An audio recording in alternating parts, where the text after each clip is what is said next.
19 વર્ષની દીકરીએ આત્મહત્યા કરી છે અને આત્મહત્યા કરવાનું કારણ એને અસામાજિક છોકરો એમની પાસે બિનવ્યાવહારિક માંગણી, બિનવ્યાવહારિક આર્થિક માંગણી, અને એ દીકરીના પપ્પા આ છોકરાના પપ્પાને મળવા જાય છે તો એમની પણ ધમકી. આ ક્યાંયથી વ્યાજબી નથી.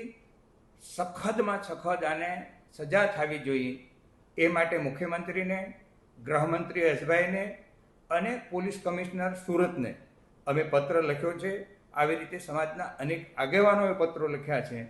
સારા માનવ સમાજમાં, ગુજરાતના 7 કરોડ લોકોમાં કોઈ પણ જગ્યાએ આવી ઘટના બને એ ગુજરાતમાં ક્યાંયથી વ્યાજબી નથી. સરકાર જ્યારે આવી ઘટના બની છે ત્યારે ખૂબ કડકાઈથી કામ લે છે. આમાં એવી કડકાઈથી કામ લે કે આવી હિંમત ન કોઈ કરે, અને આવી હિંમત કરનાર વ્યક્તિ અને મોટી સજા મળે, આ પ્રકારનું લાગણી વ્યક્ત કરવા માટે અમે મુખ્યમંત્રીને પત્ર લખ્યો છે.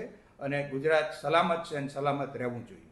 ગંભીર બાબત છે. 19 વર્ષની શિક્ષિકા દીકરી, અને એ શિક્ષિકા એક સામાન્ય દીકરીને મુકાબલે જોઈએ તો આ તો શિક્ષિકા દીકરી છે, અને એમને ઘણો ત્રાસ આપ્યો હશે ત્યારે એને આ પગલું ભર્યું હશે. એટલે ગંભીર ઘટના છે. અમારી તમામ માહિતીથી અપડેટેડ રહેવા માટે જોડાયેલા રહો ત્રિશુલ ન્યૂઝ સાથે.